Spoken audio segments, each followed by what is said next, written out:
Sometimes there's also a difference in meaning as intention. So there's meaning as reference, meaning as sense, and meaning as intention.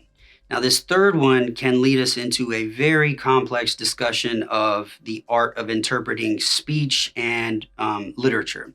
So this top row up here of books that I have, or not the top row, I'm sorry, but this second row from the top, all of these books are on biblical interpretation. They're all on biblical interpretation, or what they call hermeneutics.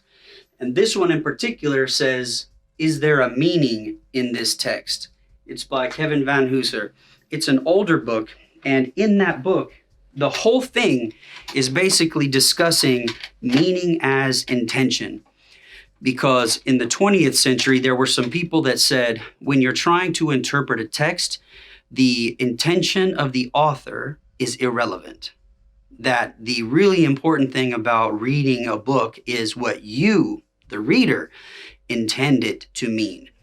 That whatever the author intended is not as relevant as however you understand it.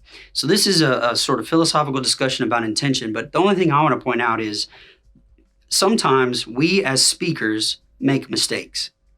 And sometimes as writers, we make mistakes. And so we may have meant to say something to convey a certain idea, but we said it wrong, or we made a mistake, or we forgot something, and it was taken all out of context or taken wrong. So I remember reading an example one time, and he said, if someone were to say, I like my secretary better than my wife, right? Like if somebody in the context of the workplace said, I like my secretary better than my wife, people might look at him like, what are you talking about? Because we all assume he means like in a sort of romantic, attractive way. I like my secretary better than my wife.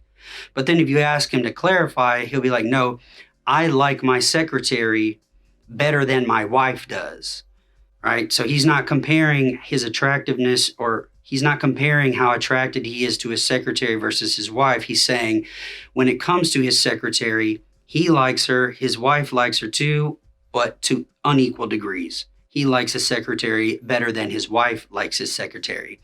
In that instance, that person, like what he meant to say wasn't how people understood it, and he could have said it a little bit better.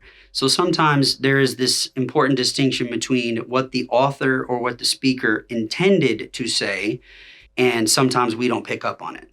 So you can still legitimately ask the question, what is this author intending to say in this passage, in this chapter, in this book?